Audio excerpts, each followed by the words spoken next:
A continuación, daremos inicio a la conferencia Cadenas de valor cortas de hortalizas en la ciudad de Lima en el marco de la pandemia del COVID-19 y sus potencialidades, a cargo del doctor Eric Rendón, profesor visitante del doctorado en Economía de los Recursos Naturales y Desarrollo Sustentable de la Universidad Nacional Agraria La Molina.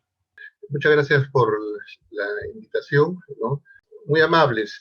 Gracias, profesor Mercado, por la organización de este evento, ¿no? Esta charla que voy a compartirles el día de hoy surgió por una pasantía que hice hace unos meses en Normandía, en Francia, en una unidad que se llama Espacios y Sociedad, justamente donde se trabajaba este tema de cadenas de valor cortas en hortalizas.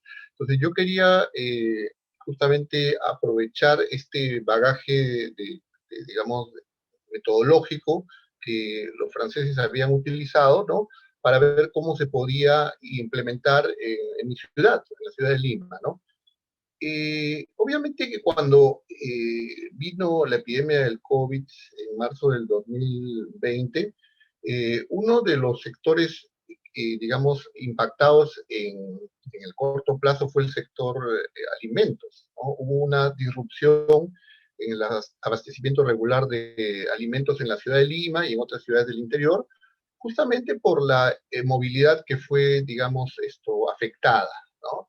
Entonces, en ese contexto, ¿no? Yo aproveché para avanzar en esta propuesta, que es una investigación que está en desarrollo, y lo que quise mostrar de alguna forma es cómo esta actividad de producción de hortalizas podría generar un cierto nicho mediante las cadenas de valor cortas de hortalizas, ¿no? Si nosotros analizamos la ciudad de Lima, que todos conocemos, nuestra ciudad, ¿no? Lima tiene pues una serie de vulnerabilidades. Es la segunda ciudad ubicada en un desierto, después del Cairo, y concentra el 51% del PBI del Perú y el 62% de la actividad industrial.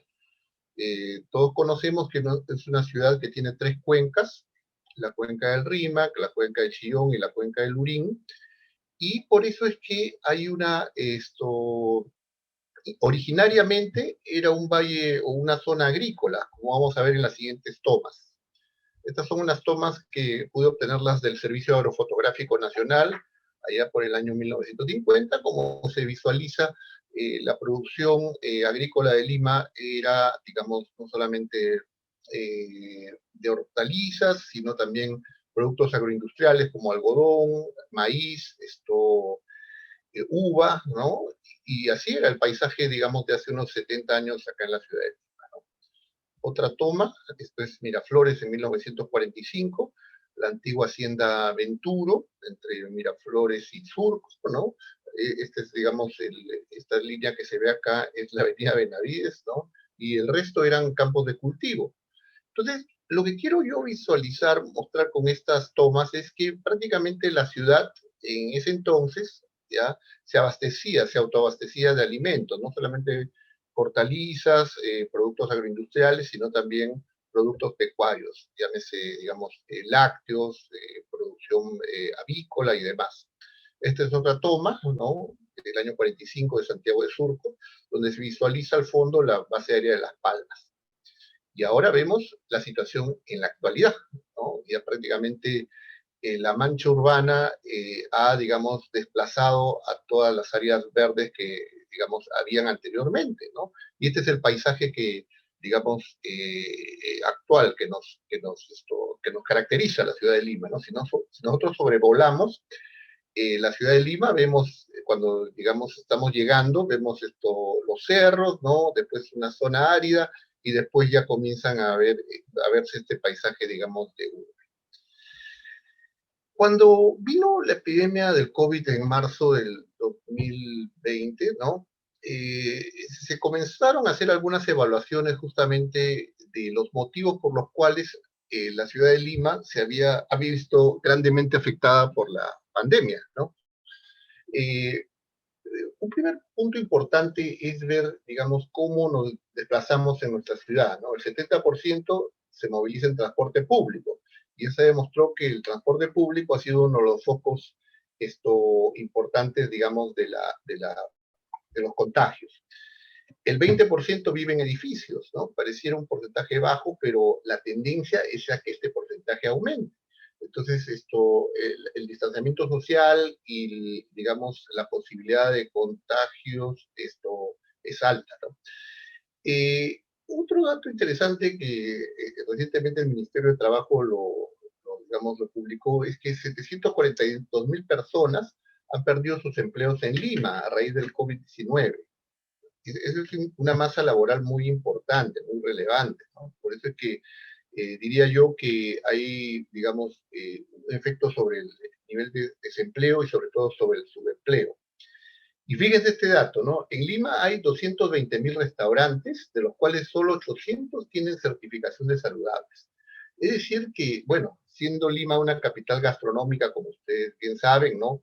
Uno de los sectores más afectados ha sido el sector de alimentación, ¿no?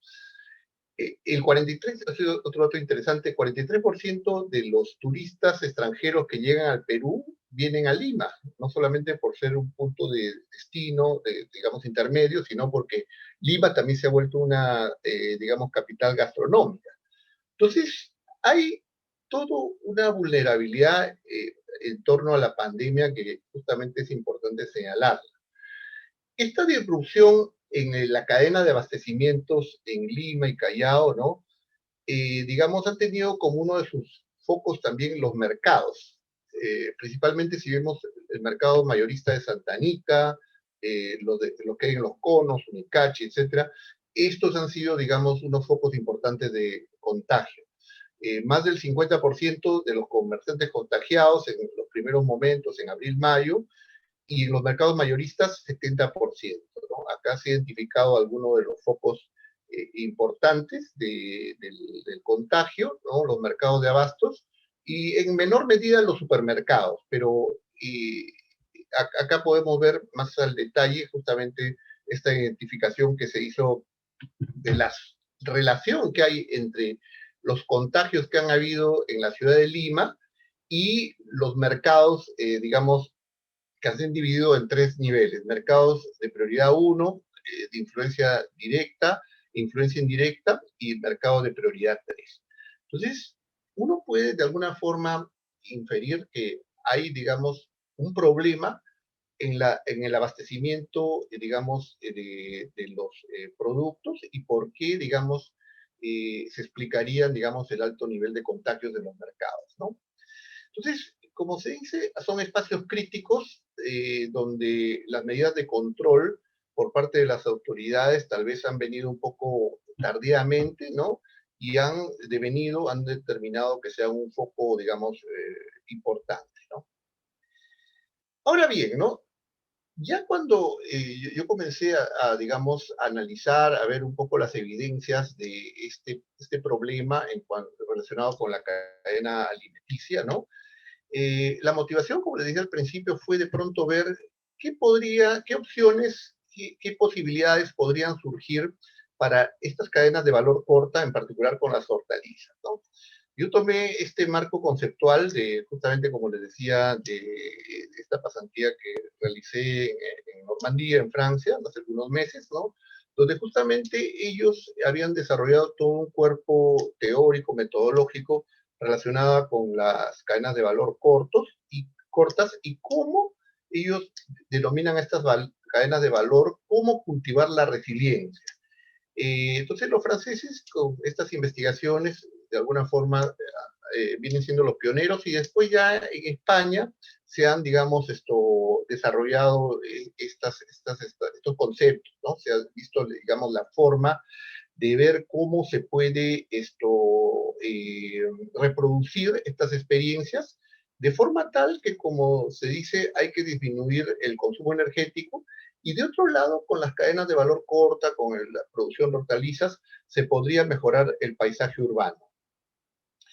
Ahora bien, ¿no? Naciones Unidas para la Agricultura, desde hace un buen tiempo, ¿no? Ya ha cambiado un poco su visión acerca de la seguridad alimentaria, pasando de una visión un poco cuantitativa, es decir, la seguridad alimentaria se veía en términos de, digamos, calorías por persona, a una visión un poco más de calidad, ¿no? Donde se mide la disponibilidad, el acceso, la inocuidad y la estabilidad.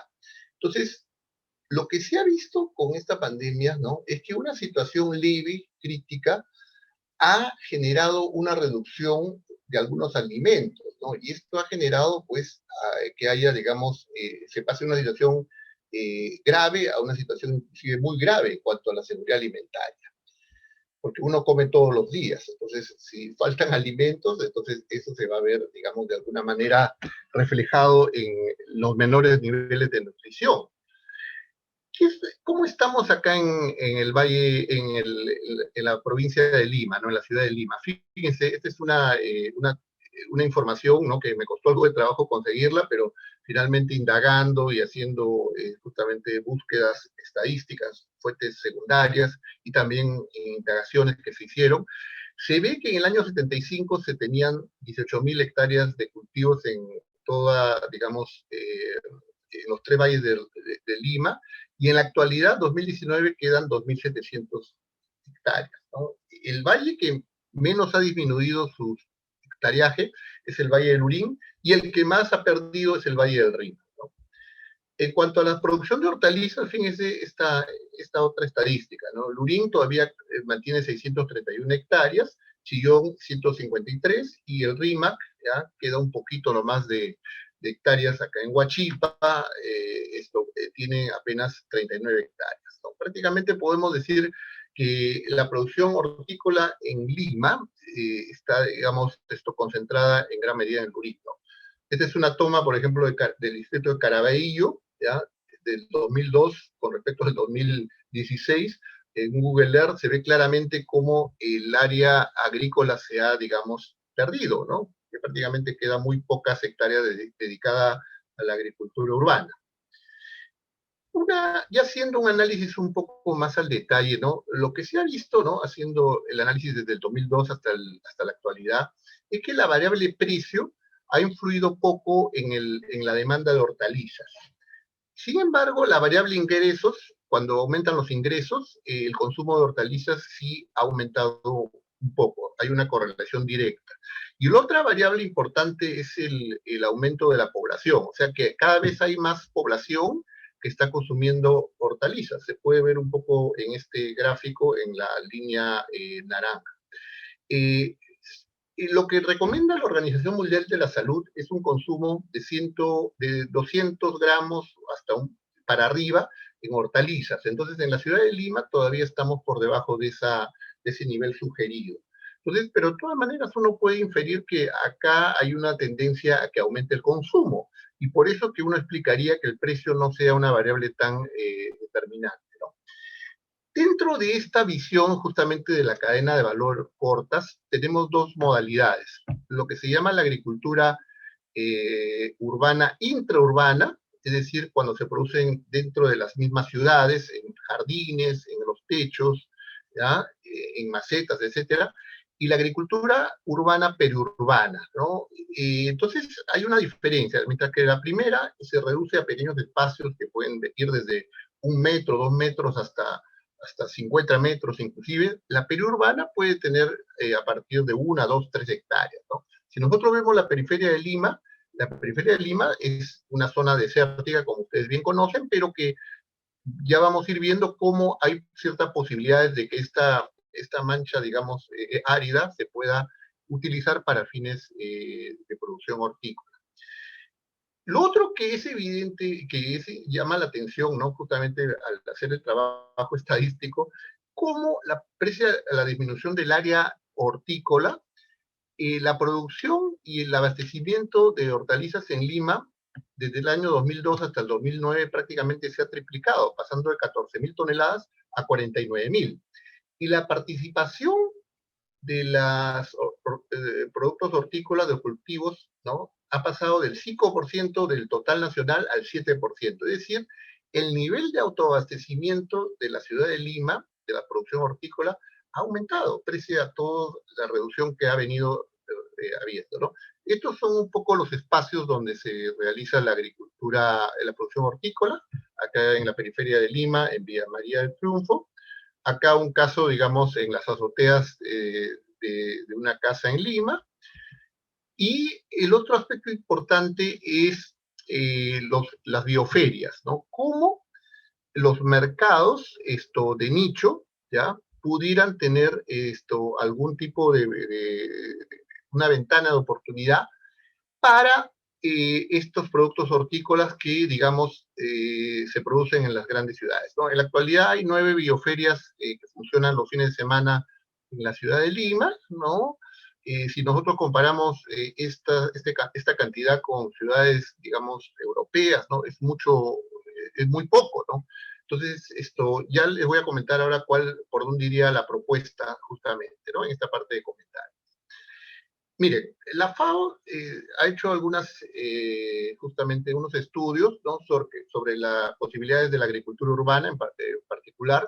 Entonces, ellos han determinado que de pronto en 1 metro cuadrado, y la gente de pronto de la agraria del huerto puede corroborar esto, se puede llegar a producir cerca de 200 tomates, 30 kilos al año, 36 lechugas cada 60 días, 10 coles cada 90 días, y ellos han hecho una comparación así bastante rápida, ¿no?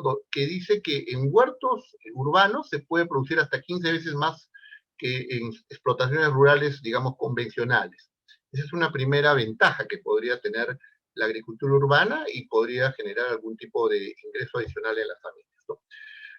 Respecto a la calidad, ¿no? La inversión que se requiere es mínima y se puede tener un producto fresco y de calidad. Ahora, no solamente hay que pensar en el abastecimiento hacia afuera, puede ser también una producción para el autoconsumo, ¿no? Y eso es algo que también se puede, digamos, plantear.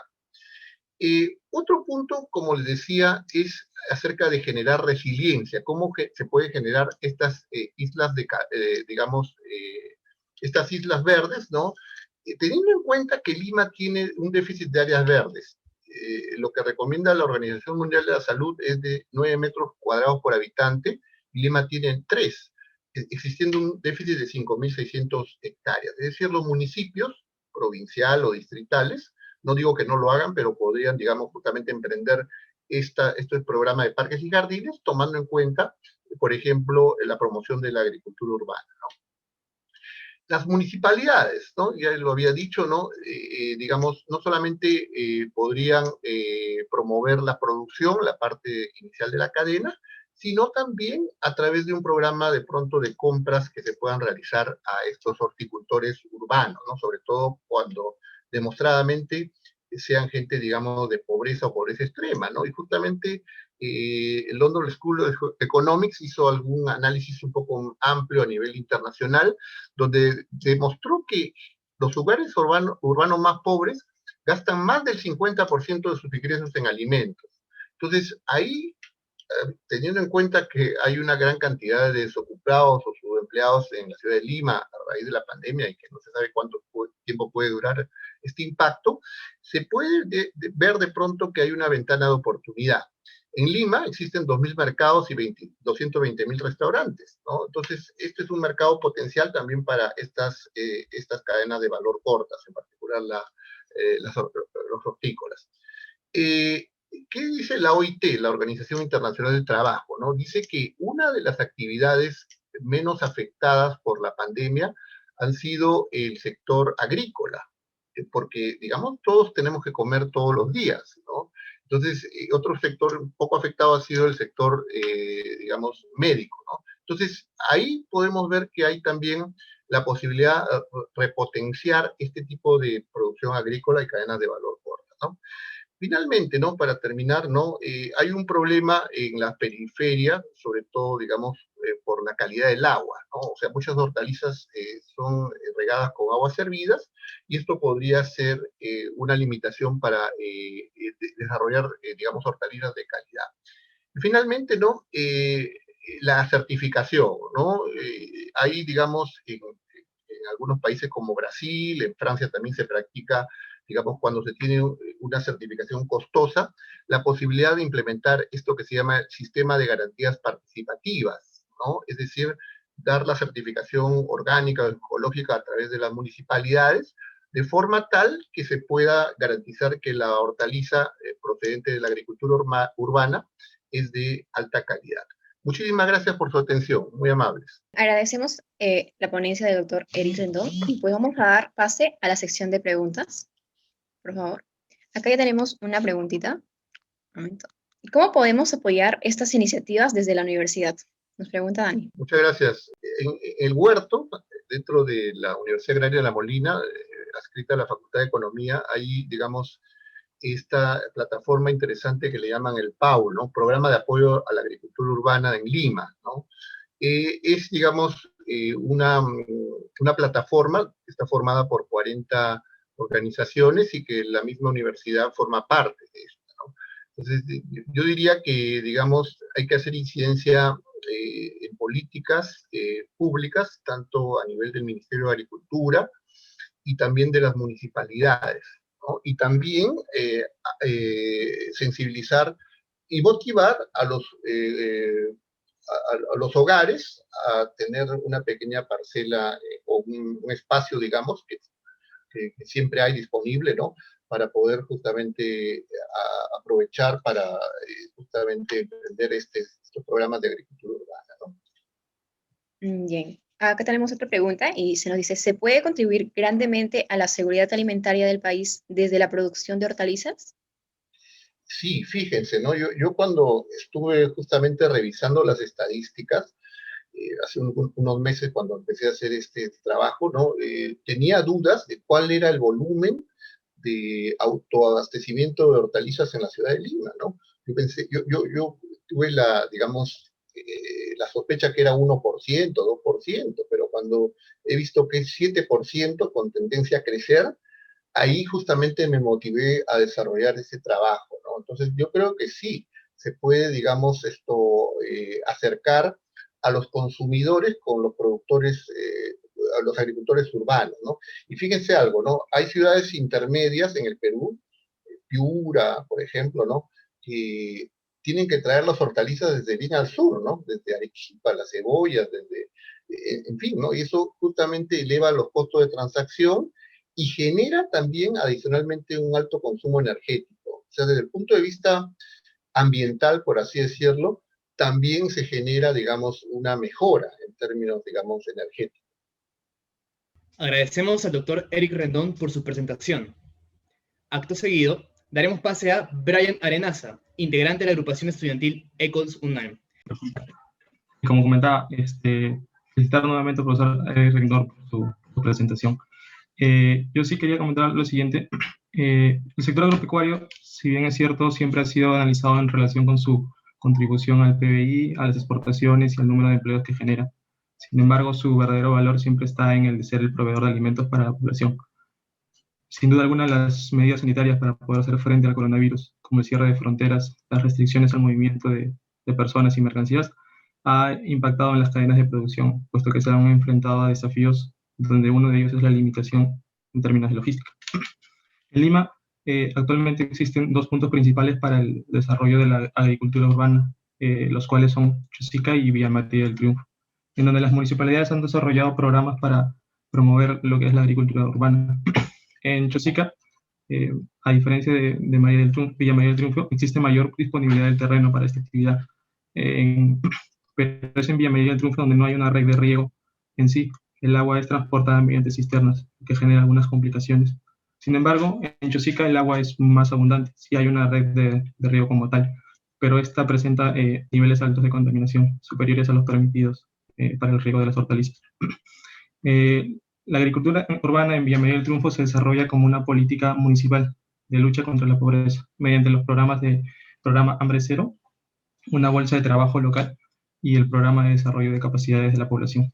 Asimismo, el fomento de la asociatividad y cooperación entre los productores de esta agricultura se estima que fortalecerá el desarrollo de las MIPES, generará mecanismos de interrelación dentro de la cadena productiva para posteriormente acreditar a estas organizaciones formadas entre los productores. Por otro lado, en la Universidad de Valladolid, en España, se evaluó cómo se encuentra la agricultura urbana en este país, principalmente en Castilla y en León, que son dos provincias de España. Y lo que se detectó son buenas prácticas, en donde las administraciones locales incentivaron la creación de huertos urbanos con una función principalmente de educación, de ocio social y ambiental. La gran mayoría de personas que realizan este tipo de actividades en estas provincias es la de un jubilado, un desempleado, y aunque también existen estudiantes y jóvenes que realizan estas actividades por el mismo hecho del interés.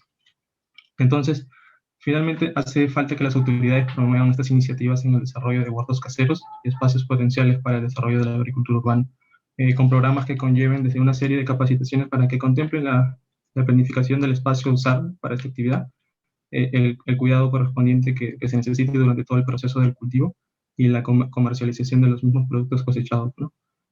Además del impulso para incentivar el desarrollo de estas actividades, también es fundamental que las autoridades doten de recursos físicos a la población, principalmente la del abastecer agua para el riego, como lo habíamos visto en Villa María del Triunfo, así como concientizar el uso eficiente y responsable también del mismo, ¿no? Como dato personal, dentro de la universidad existen agrupaciones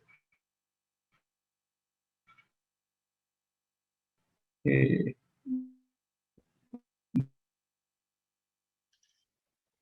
otras carreras, principalmente la de ambiental o compost para la tierra del espacio que vas a utilizar en tu casa o en el espacio pequeño que desarrolles esta actividad. Y asimismo, yo conocía de una agrupación que también está trabajando de la mano o planea trabajar de la mano con la Alianza Francesa, que la sede queda justamente en La Molina, cerca a la Javier Prado con la avenida La Molina, para poder realizar todo un plan de desarrollo de una terraza, un huerto en una terraza, en la misma sede de la Alianza Francesa, pues, ¿no? Ya habían tenido algunos contactos. Eso era básicamente lo que quería comentar. Nuevamente felicitar al profesor Edwin Rendón y agradecerle también por su presentación. Muchísimas gracias, profesor. Gracias, Brian, muy amable. Agradecemos a Brian por su comentario y de esta manera finalizamos la primera conferencia del seminario de esta tarde.